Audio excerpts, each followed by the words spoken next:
सभी को नमस्कार। पाठ 2 ध्रुवीयता के अंत में हम आज चर्चा करेंगे शॉक थेरेपी पे। शॉक थेरेपी क्या थी, शॉक थेरेपी किस देश ने अपनाई और शॉक थेरेपी के द्वारा विश्व राजनीति पर क्या प्रभाव पड़ा। तो सबसे पहले हम बात करेंगे शॉक थेरेपी। शॉक थेरेपी क्या है?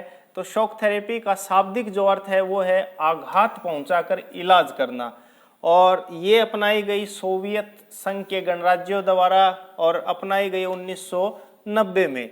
और सोवियत संघ के जो 15 गणराज्य थे उन्होंने साम्यवादी व्यवस्था से जो है लोकतांत्रिक पूंजीवादी व्यवस्था तक पहुंचने पर काफी कष्टदायी दौर से गुजरना पड़ा, और यही उनकी सबसे बड़ी भारी भूल साबित हुई। और इसी व्यवस्था को जो है धीरे धीरे अपनाना चाहिए।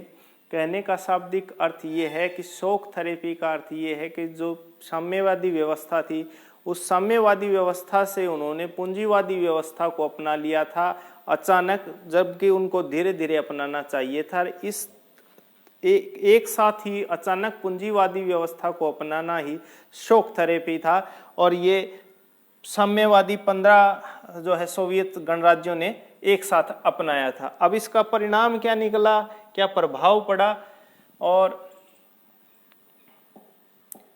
उस पर हम चर्चा करते हैं कि शॉक थेरेपी जो थी सोवियत संघ के गणराज्यों की अर्थव्यवस्था सुधरने की अपेक्षा संकट के भंवर में फंस गई। कहने का अर्थ ये है कि जहां सुधार होना चाहिए था उसकी अपेक्षा काफी नुकसान हुआ, और रूस की जो मुद्रा थी रूबल, उसका जो है उसके मूल्य में गिरावट आई। मुद्रास्फीति की दर इतनी अधिक हो गई कि लोगों के पास में जो सोवियत गणराज्य थे उनके लोगों की जमा पूंजी भी जाती रही।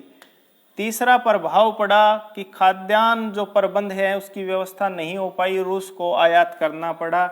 इसके साथ रूस को और उसके साथ ही जितने भी गणराज्य थे उसमें खाद्यान्न संकट भी उत्पन्न हो गया, क्योंकि ज्यादातर उस समय पूंजीवादी व्यवस्था की ओर ध्यान चला गया था।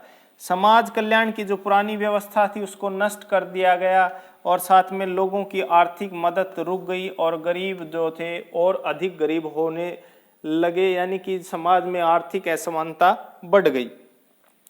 पांचवा महत्वपूर्ण है कि स्वास्थ्य सेवाएं समाप्त हो गई या स्वास्थ्य लाभ पाना काफी कठिन हो गया, और क्योंकि समाजवादी व्यवस्था को उन्होंने पूर्ण रूप से बदल दिया था।